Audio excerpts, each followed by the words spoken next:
Oh. Hello, welcome to this week's Monday Morning Muse on a day that only exists for once every 4 years, 29th of February.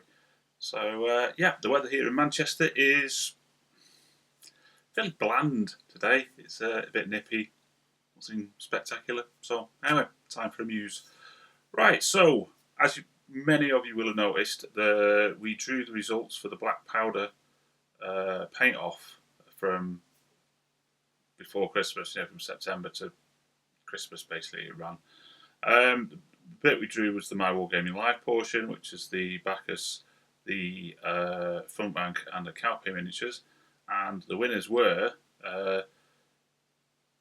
Fen All Red, if that's how you say it, Fritz, and Super Chippy. So those people won. There is a video about it. There will be a link somewhere to it, either up there or down there, just so as you can go and see it if you really want to. And their prize will be running on the way to them. Now, a lot of people have been asking me. I'm getting quite a lot of messages about the Warlord black powder paint off side of things. Like I said in the results video, I have no idea what's going on in that respect. The Warlord deal is something that was arranged by somebody else, and it's got nothing to do with the My Wargaming Live bit. Obviously, it's part of that black powder challenge, but I heard on the grapevine that they know who's won and stuff. It's just lots of stuff's going on, so I'm sure that person will be contacted fairly soon. Okay, all right. So that's all I can say on that. All right. Tomorrow, 1st of March, we start, as somebody else may have seen, the Our Glorious Leader project. Now, a couple of people have asked me, what does that mean? Well, basically, it's painting up a command stand. So if there's a command stand, not a command stand, a command figure or a leader figure or a hero or whatever, somebody that is like a special character sort of thing, somebody that stands out in the army or your force or your whatever, or your, like your flagship or whatever. Do you know what I'm saying? It's sort of anything like that. A command vehicle, command group, command miniature, basically. So anything like that, that's what we're doing. So just paint up one of them or 10 of them. It's up to you. I'm doing to tie in with the big bill thing that we're doing as well. And if you know what that is, that's the sort of like year army on a budget. That's and I'm doing 28mm early Imperial Romans for that. Well, early-ish Imperial Romans. So I'm going to do some command groups and some Centurions and Optios and whatever for the various units that I'll be having. So that's what I'm doing. And there'll be a video about all that coming up probably towards the end of the week. All right. What else? Yes, I've been doing a bit more of this. This is Yerp. This is for the Ancients portion of the campaign, and there are three nations here. There's this nation. The fairly big countries or areas. So I'm just detailing all them at the moment. So that's going through each hex and working out its detail map, its resources map, and then from that generating the population and the various wealth for areas and stuff. So that's what I'm doing as well. That'll please Ian, because as we know, I'm doing that thing where we put it on. I'm building a sort of like website for it, so you go to click through and go to different areas and read all about it, and then do all the sort of develop the history of it, so it becomes sort of like a nice gazetteer, online gazetteer of the world, and hopefully be a bit interesting. So to somebody else other than me. That's what I've been doing, as well as painting some more of these chaps. Is he going to show up on the camera? Don't know. So these ones are almost done. I've just got a bit of brass to do on them and a bit of varnishing. So that's them. That's about it really for my catch up on what I'm up to. We do have a few questions from the comments, and so without further ado, we'll get on and do them. The first one comes from, funny enough, Super Chippy. He's been popping up all over the place, hasn't he? Hey, cheeky little bugger. But anyway, he says, from all the famous military commanders in history, who do you admire the most and why? Well, it, it goes without saying, I think. The person. Oh, somebody loves me. Let's see who it is. I'll have to be quick. The person I most admire, I suppose, would have to be Napoleon. And the reason why is not necessarily because of his brilliance on the battlefield and all this, that, and the other, and the basically the Napoleonic Wars phase of it, which is also fairly impressive. The reason why I quite like him is because he was somebody that popped up from a minor noble background. He wasn't really marked for greatness. He was a line officer, well, an artillery officer, and he believed wholeheartedly in his country and in his values that the revolution had sort of given him, and he was well up for it. Do you know what I mean? He actually lived his ideals, which I don't think a lot of people do. And obviously, he came to more of a sort of higher profile by cannoning the church, but that's something that we can overlook. But anyway, and then he rises to be Emperor of France, which I think is pretty cool. And the things that his legacy still lives on today. I mean, a lot of the French sort of governance system and educational system and the way in which France thinks about things comes not just from the revolution, but in a fair degree from Bonaparte's sort of what he put in place during his reign, as it were, which I think is dead cool.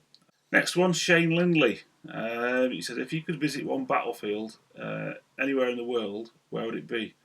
Ironically, and he's popping up again. I was on Skype last night with Super Chippy, Owen, and I mentioned this question to him, and we were racking through our brain. Well, we weren't racking through our brains. We were talking about various battlefields and stuff.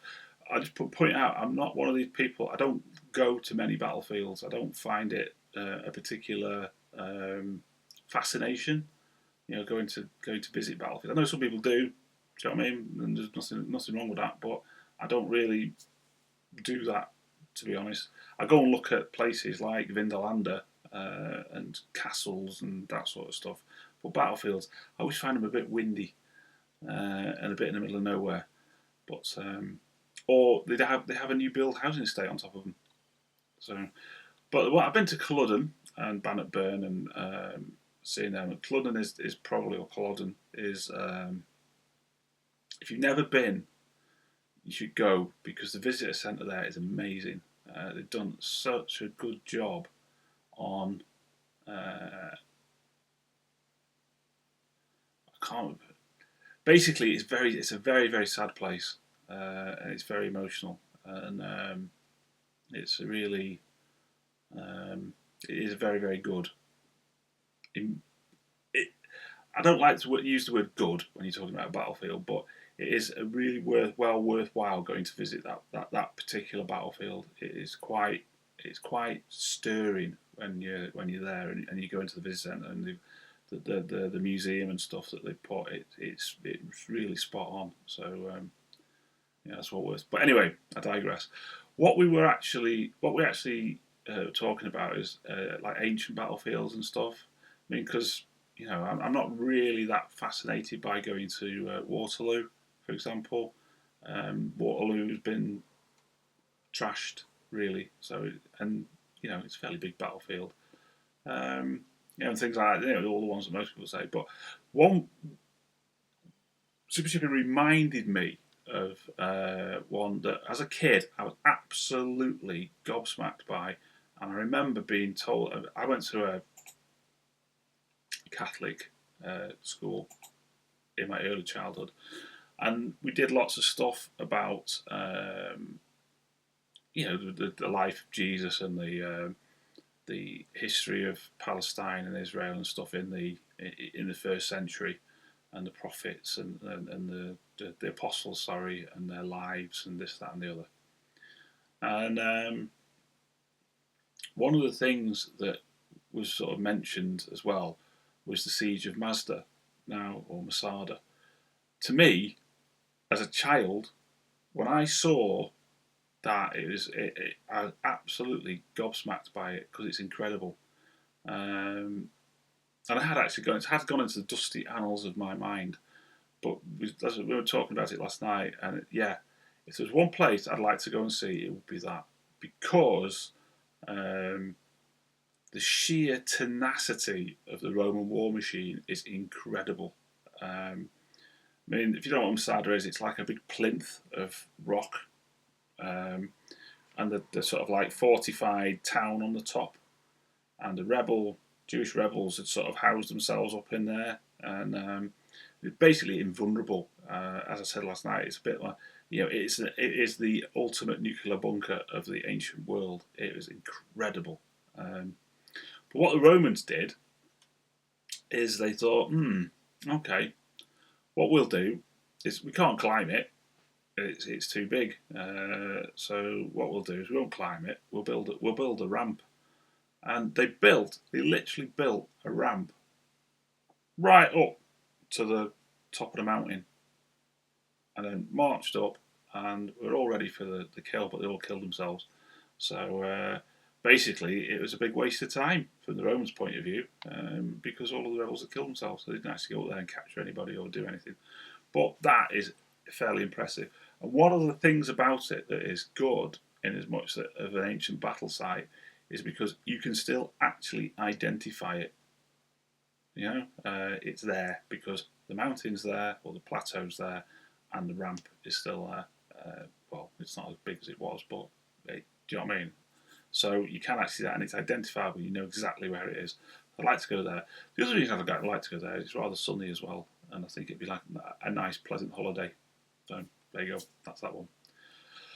Right then, Von Ketteringham. Happy move, VK. I like your new man cave. It looks a bit like the old one, except you've got stairs up the side. Anyway, right, he asked a question. He says, what is the oldest hobby item you can find in your possession? Well, I think nowadays, I mentioned it before, we got flooded, and this room and the next room in there was all my stuff was in. Basically, had to get chucked because it was contaminated. I mean, people said, "Well, surely you could just dry it." No, because it was raw sewage, the insurance company insisted on it all being bagged up in yellow bags and sucked out into a big tank and chucked away and gone. So most of the stuff that I had from my childhood, as it were, through up to 5 years ago, went right. That's rules, posters, books, figures, materials, all that sort of just went right. So that all went. There are a few things that I managed to save, mainly because I'd been sorting them out, and they were upstairs in the loft, and I'd been cleaning up and boxing stuff up. And I think the oldest thing that I still have, I have some Marines from 87, I think, from Rogue Trader. There's a metal tactical squad. I have shown it before, but I don't know what I've done with it. I put it somewhere and I can't find them. I've got the Titan up there. Hang on. Oh, I've got that Titan. That's quite old. That's 88, I think, that one. And I've got, I think, older than all of that. I've shown this before, but I don't know what I've done with it. It's the Road Trader, not the Road Trader, the Astronomicon, can't say it, book. What do they call it? I can't remember. Warhammer thing. One of the codexes for the book for Road Trader. And I've still got some quite early White Dwarfs, I suppose. And I think I've got a couple of Dragon magazines. That's about it. I'm not like you, VK. I know. When you asked the question, it's because you were sorting all your stuff out and you were finding all these magazines from the 70s and stuff. My sort of, sort of collections. I never kept hold of magazines and stuff. The only magazines I really kept hold of were, like, say, the White Dwarfs. And I think the first one I've got is about 19. Well, the oldest one I've got is about 1985. I'll say 1985. I can't remember what issue. About issue 70 or 80, maybe. It's somewhere around there. And that's about the oldest thing that I think I've got left. So that will answer your question. But then again, you'll have more older things than me because you're older than me. All right, so that's it then for this week. If you've got any questions, stick them in the comments and we'll try and get them answered. Don't forget that go and have a look at My Wargaming Live. Get involved in the Our Glorious Leader thing. It's a nice project. It's good fun. In April, by the way, we're doing Paint a Crew, but more on that next month. All right, thanks very much for watching. Catch you later. Bye.